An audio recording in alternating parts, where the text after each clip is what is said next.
Assalamualaikum warahmatullahi wabarakatuh. Allahumma sholli wa sallim ala sayyidina wa maulana Muhammadin wa ala alihi wa sahbihi ajma'in, amma ba'd. Rabbi shrah li sadri wa yassir li amri wahlul 'uqdatam min lisani yafqahu qawli. Rahayu, rahayu, rahayu. Selamat datang, selamat berjumpa kembali dengan saya Hadi di Pusaka Keramat Channel. Lama sudah saya tidak mengupload video ya. Nah, pada kesempatan kali ini saya akan kembali sharing berbagi pengalaman seputar pusaka.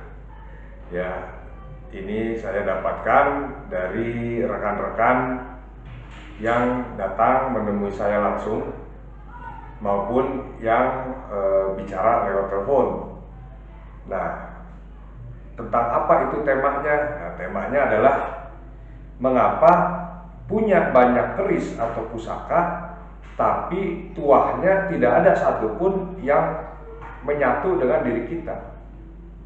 Ya. Seperti apa ulasannya?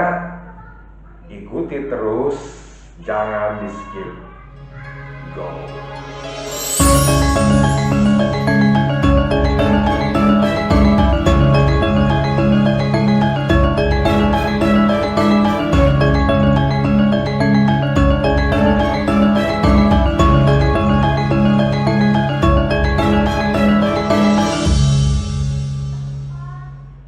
Baik, rekan-rekan semuanya, saya doakan semuanya rekan-rekan dalam kondisi yang sehat, kondisi yang prima ya, baik secara fisik maupun rezekinya. Dan buat rekan-rekan yang sekarang dalam kondisi yang sakit maupun yang sedang dalam kekurangan, mugi-mugi Allah cepat atau Tuhan Yang Maha Esa cepat untuk mengangkat segala kesulitan kita, segala penyakit-penyakit kita ya, amin amin ya rabbal alamin. Baik, sesuai dengan tema di atas tadi, mengapa kok banyak pusaka atau banyak keris tapi tidak ada satupun yang tuahnya itu nyangkut kepada kita? Nah, ini sebuah dilema ya, problem. Padahal katanya ngopeni pusaka itu atau memiliki pusaka, katanya tuahnya itu bisa membantu kepada pemiliknya. Nah, dulu empu-empu itu juga membuat pusaka itu dengan maksud dan tujuannya adalah agar si pemesannya itu tadi, hajat atau maslahatnya itu bisa terbantu atau bisa nyampe lah gitu dengan doa dan tirakatnya sang empu. Nah, gitu. Jadi inilah yang jadi banyak dipertanyakan, terutama dari teman-teman kolektor ya. Nah, beda kolektor, beda yang mengerti secara esoteri, nah, beda ya. Jadi kan yang yang ngerawat pusaka tuh ada yang senang cuma bilahnya aja, secara besi, secara tangguh, secara fisik lah ya. Nah, ada yang secara fisik juga secara esoterik seperti kayak saya nih. Jadi saya senang pusaka yang bagus, fisik bagus, juga isi di dalamnya bagus. Karena yang disebut pusaka itu ya harus ada tuahnya. Itu baru disebut pusaka. Ya, gitu. Kalau nggak ada tuahnya ya bukan pusaka kalau menurut saya. Gitu. Makanya pusaka disebut pusaka, dihormati karena apa?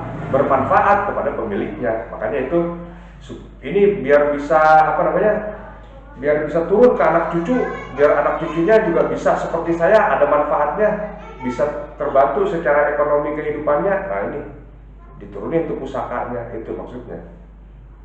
Nah, dan yang satu lagi cuma esoterik toh. Cuma esoteri apa ya, harapannya keris bisa berdiri, bisa terbang, keris bisa joget-joget lah, bakal apaan kalau kayak gitu ya. Jadi yang namanya pusaka itu bukan untuk hal-hal yang begitu, tapi pusaka itu kita rawat supaya tuah dan angsarnya itu nyampe kepada kita. Nah, ngerawat pusaka itu bukan cuma fisik saja, Ya bukan cuma fisik aja, ya dikasih warna yang bagus, diminyak-minyakin. Ya kadang-kadang kalau yang paham nggak paham didupa-dupain. Maksud dan tujuannya apa? Apa sih dalamnya doyan sama dupa itu? Apa sih ininya ngerti? Ya, jadi kita mau namanya ngerawat pusaka seperti gini bukan cuma fisik, tapi juga dalamnya.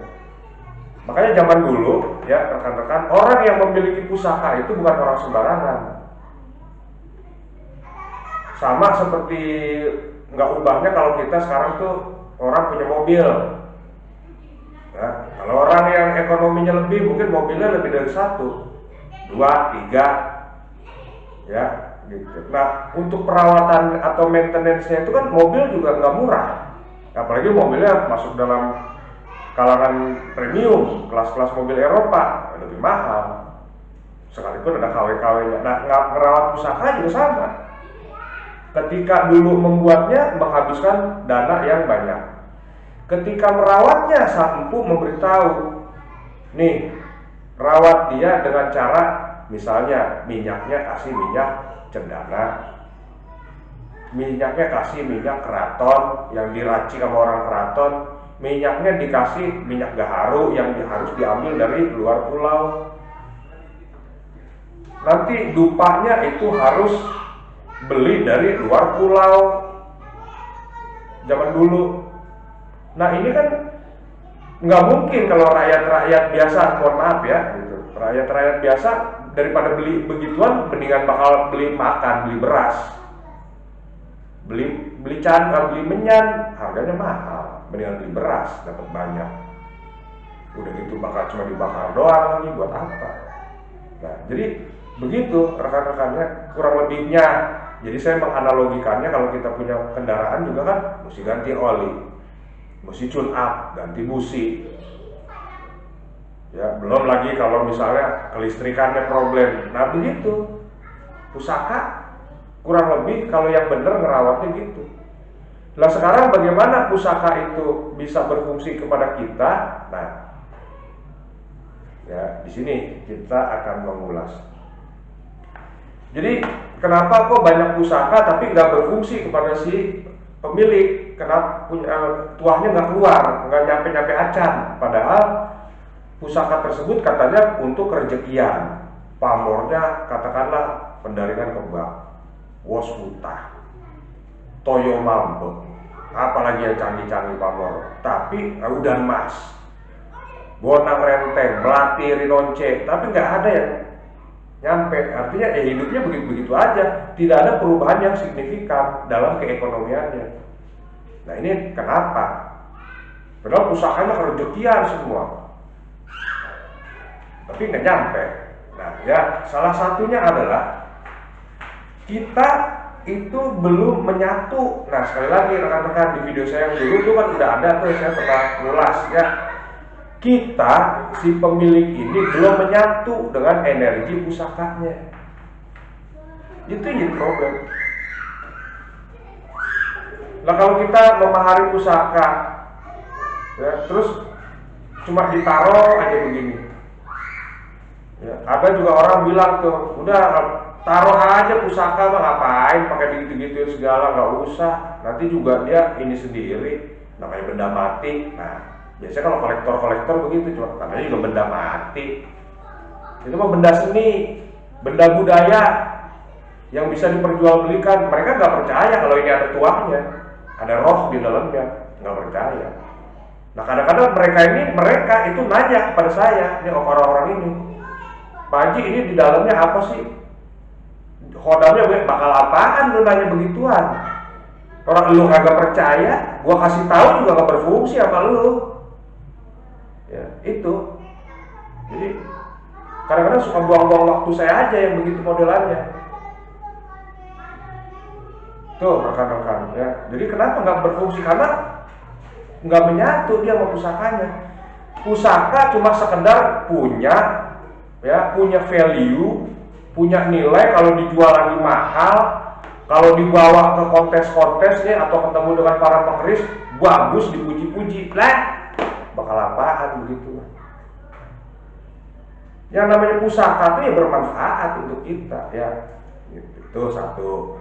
Jadi kitanya nggak mau menyatu dengan si pusaka itu. Lah sekarang kalau misalnya mau menyatu dengan pusakanya, saya udah pernah menjelaskan bagaimana kita punya istri. Kalau kita punya istri kan udah nyatu sama kita ajak ke sono, ajak ke sini, ajak sengsara kek, ajak seneng kek, surga nulut rokok katut. Kita punya hajat, dia bantu. Gitu. Kita punya urusan, kerjasama, koordinasi, begitu. Ya, jadi problem pertama itu kitanya belum nyatu atau kitanya memang nggak mau menyatu. Kalau kitanya nggak mau nyatu sama pusakanya ya jangan lu tanya kok nggak berfungsi.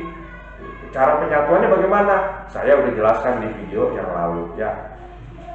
Terus lagi yang kedua, di setiap pusaka itu biasanya ada satu buah pusaka yang energinya gede. Ada sebuah pusaka yang energinya gede. Nah itu nanti yang kita ambil yang bisa mengkoordinir seluruh energi pusaka yang kita punya. Contoh misalnya kita lagi dalam posisi kesulitan lah ya. Manusia kan memang tempatnya cobaan, tempatnya salah, tempatnya problem. Kita sedang dalam kondisi kesulitan ya, mohon minta sama yang maha kuasa supaya diberikan jalan, diberikan kemudahan. Katanya pusaka bisa untuk sarana melancarkan hajat. Pusaka apa? Bisa ada di brojol. Sebenarnya semua pusaka bisa, tapi yang selalu paling diandalkan brojol. Itu pusaka segala hajat. Bisa untuk menyelesaikan masalah-masalah. Nah, ini kenapa kok katanya bisa untuk menyelesaikan masalah, tapi kok nggak selesai juga masalahnya? Kembali ke nomor satu itu tadi. Ya, kalau sampean punya pusaka, mau ngerawat pelit, nggak mau ngeluarin duit, ya bagaimana pusaka itu mau ngebantu ke dalam hajat sampean, ke dalam masalah sampean? Ya bakal diri Anda sendiri aja pelit. Ya, pelit dalam artian gini, yang tadi saya bilang, mobil kalau lu nggak ganti olinya, kalau lu nggak rawat, ya businya nggak lu cek lah, nggak dicun up, ya rontok tuh mobil. Bagaimana dia bisa memberikan kinerja yang maksimal? Ya itu aja contohnya. Lu punya pusaka, mau ngeluarin bakal beli, misalnya nih, bakal beli kembangnya, bakal beli menyannya. Kalau lu nggak percaya begituan, bakal ngeboosternya, ya lu pelit, nggak mau ngeluarin duit, ya begitu-gitu aja pusakanya. Nggak bakal akan terjadi perubahan yang signifikan terhadap diri rekan-rekan semua. Ini mohon maaf, jadi saya bicara dari sisi esoterik ya, berdasarkan saya punya pengalaman gitu, mohon maaf. Nah terus kita setelah kita menentukan pusaka yang sesuai dengan hajat kita ikat pusakanya, ini nanti yang akan jadi koordinator buat pusaka-pusaka semuanya. Gitu. Jadi ketika kita udah ngikat nih, misalnya kita ikat nih yang ini satu nih, ya ini krisantem nih, pernah saya review waktu itu. Kita udah ikat nih pusaka ini satu, jek, ya. Ini kan kalau dari secara filosofi eluk 11. Tuh 2, 3, 4, 5 kali 2 tambah 1 eluk 11. Pamornya gajah gelar. Ini keris ini ya selain untuk kewibawaan, proteksi, perlindungan, keris ini tuh istilahnya untuk meloloskan sebuah proyek. Nah kalau lu memegang beginian, proyek nggak lu dapet, tender udah lu ikut, ya berarti ada yang salah.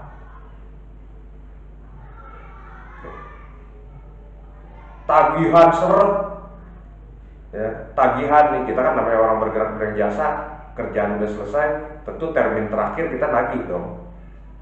Tagihan seret, punya keris beginian, ya patahin aja mendingan. Percuma. Nah, caranya biar ini tuh nyampe tuahnya, yaitu tadi kembali ke nomor 1. Menyatulah Anda dengan pusaka Anda. Tanpa Anda menyatu dengan pusaka Anda, nonsen. Ya, itu dari sudut pandang saya, esoterik. Ya. Kalau Anda tidak ada penyatuan dengan pusakanya, nonsen lah. Mau lo ngeden bakarin dupa segunung, gedenya juga percuma karena dianya masih ada di dalam penjara, nggak bisa keluar. Gitu. Ya. Setelah kita menentukan, maka ini nanti yang akan jadi koordinator dari pusaka-pusaka yang lainnya. Gitu rekan-rekan. Nah, selanjutnya, mengapa punya banyak keris tapi tuahnya nggak ada satupun yang nyampe kepada kita? Ya. Kita belum memilih, kita belum menentukan pusaka mana yang jadi andalan kita, jadi ageman kita, jadi tayuhan buat diri kita. Dari sekian pusaka nih di belakang saya sekian pusaka banyak. Saya cuma seneng doang, cuma kerjanya cuma ngelihat, ditanting, dikuasin, dikasih minyak, tanpa saya menentukan pusaka mana yang pantas atau pas jadi pegangan saya. Dia bisa saya andalkan ketika saya menghadapi permasalahan di lapangan.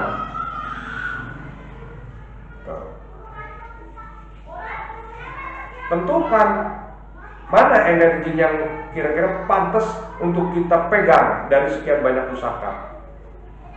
Mau yang logo, mau yang singo, mau pamor junjung derajat, mau pamor pendaringan kebak, mau keris semar, mau keris jimat, mau keris betok, tentuin. Ya. Yang mana yang akan jadi andalan kita? Nah itulah yang disebut dengan piandel atau andalan. Nah kalau udah jadi andalan kita, udah kita ikat, udah tuh ini jadi tayuhan kita. Ya. Nah enaknya itu nanti kita bisa merintah.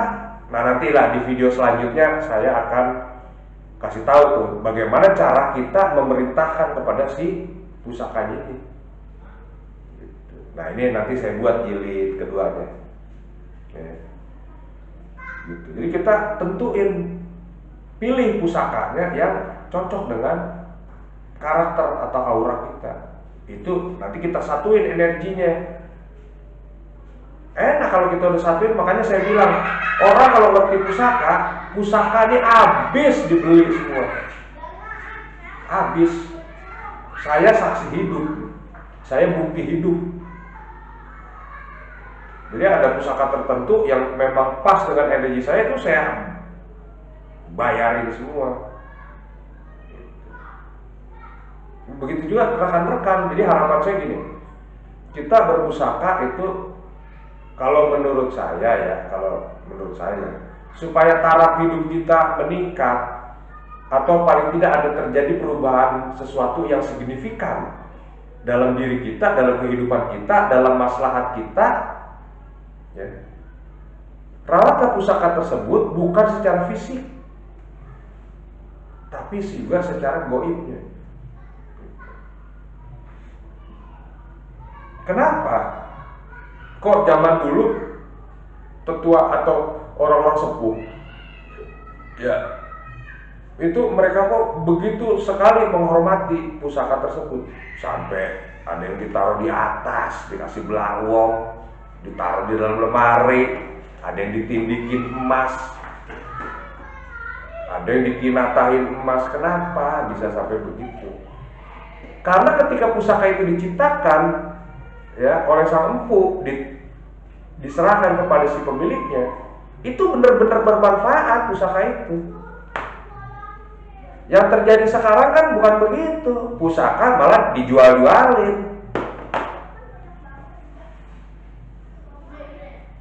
Pusaka bisa jadi duit mas, gimana kan? Ya sampai dolar aja dijual jadi duit.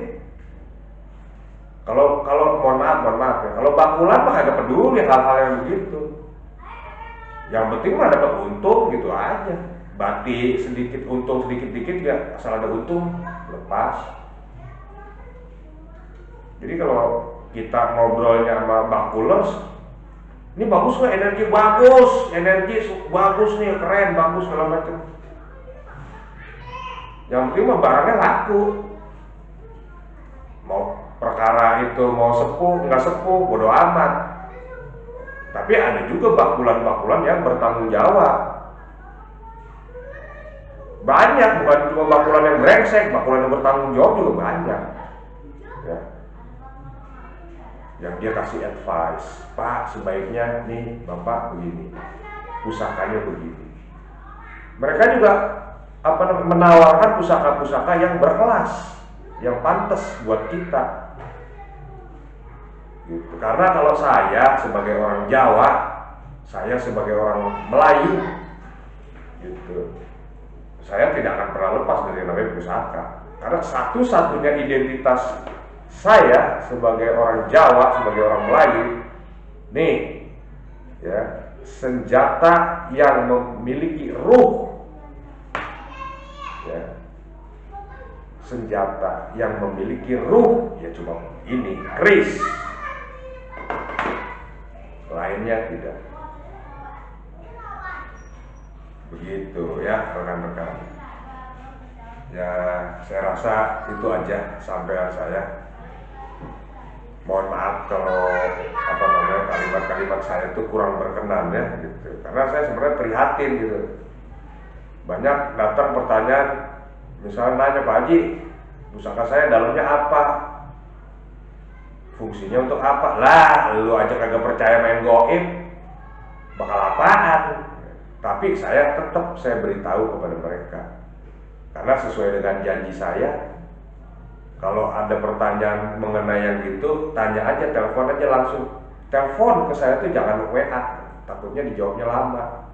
Tapi kalau saya pas lagi nggak ada aktivitas, saya akan langsung jawab. Tanya aja sama teman-teman yang udah pernah ketemu saya, udah pernah teleponan langsung dengan saya. Jarang saya lama-lama ngejawab WA, itu jarang. Ya, pasti akan saya langsung, insya Allah saya jawab. Nah, cuma saya kadang-kadang menyayangkan orang nggak percaya esoterik, nanya-nanya esoterik. Saya udah tahu, tapi ya namanya kita sebagai public service ya, gitu. Kita memang mengedukasi, ya kita tetap harus menjawab. Gitu ya. Baik, sekian dulu rekan-rekan semuanya. Semoga ulasan ini bermanfaat. Kurang lebihnya saya mohon maaf apabila ada perkataan-perkataan saya yang kasar atau menyinggung.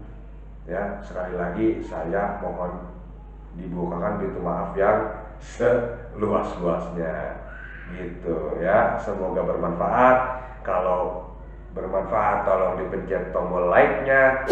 Dan yang baru melihat kepada channel ini mohon sedekah subscribe-nya ya, serta teman-teman semua mohon ini jika bermanfaat di-share ya, di-share ke alam mana ya, alam semesta pokoknya ya gitu. Baik ya rekan-rekan semuanya, wabillahi taufik wal hidayah. Wassalamualaikum warahmatullahi wabarakatuh. Rahim.